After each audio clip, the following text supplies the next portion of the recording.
Hi guys! Today is mangunguha tayo ng itlog. Ayan. So, nandito tayo sa aming manukan. Let's go, let's check. Ayan, dito tayo. Ayan, so ilang araw akong hindi nanguha ng itlog. So, tiyak marami to. Ayun, marami na nga. Guys, yung mga itlog natin na hindi nakuha. Ayan o. Green and green, blue, white. O, diba? Iba-ibang klase ng eggs. Ayan. So, ang cute nila, guys.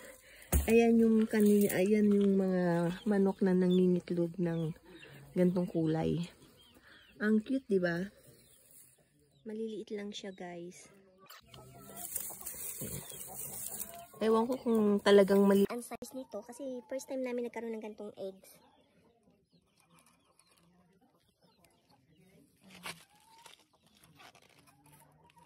So, ito na lahat yung ating mga nakuhang eggs, guys. Ayan, olive green, blue and white. Ang cute. Ayan guys, yung ating eggs. O, diba? Iba-ibang klase, iba-ibang kulay. Ayan.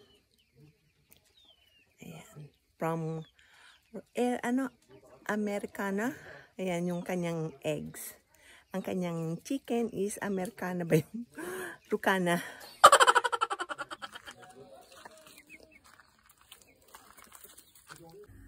Ayan, magluto tayo ng dalawang white, dalawang blue, and dalawang green. Ayan. So, tingnan natin kung anong pagkakaiba. So, unahin natin itong puti. Ayan yung white.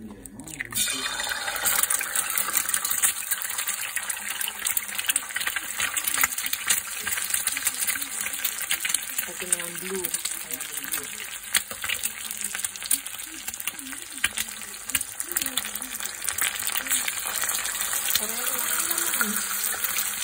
At yung green. Yung green.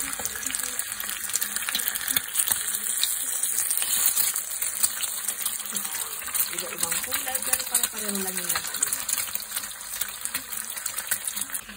So, ayan na yung iba't ibang kulay ng itlog natin. Yan. Nung maluto siya, is pare-pareho lang.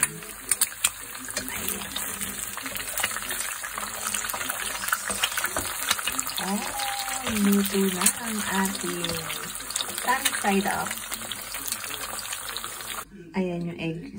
Ito yung eggshell ng olive green na shell. Ito naman yung sa blue. At ito naman yung sa white. Ayan. So cute.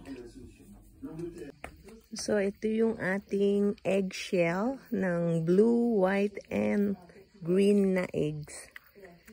Ayan. Ito yung loob. Ayun yung loob ng green. Ayan. So, iniipon ko yung mga eggshell. Kasi para sa kapag nagtanim ako ng zucchini, hindi siya kakainin ng ano. Ito yung loob ng blue. Ayan. So, ayan lahat yung ating mga eggshell.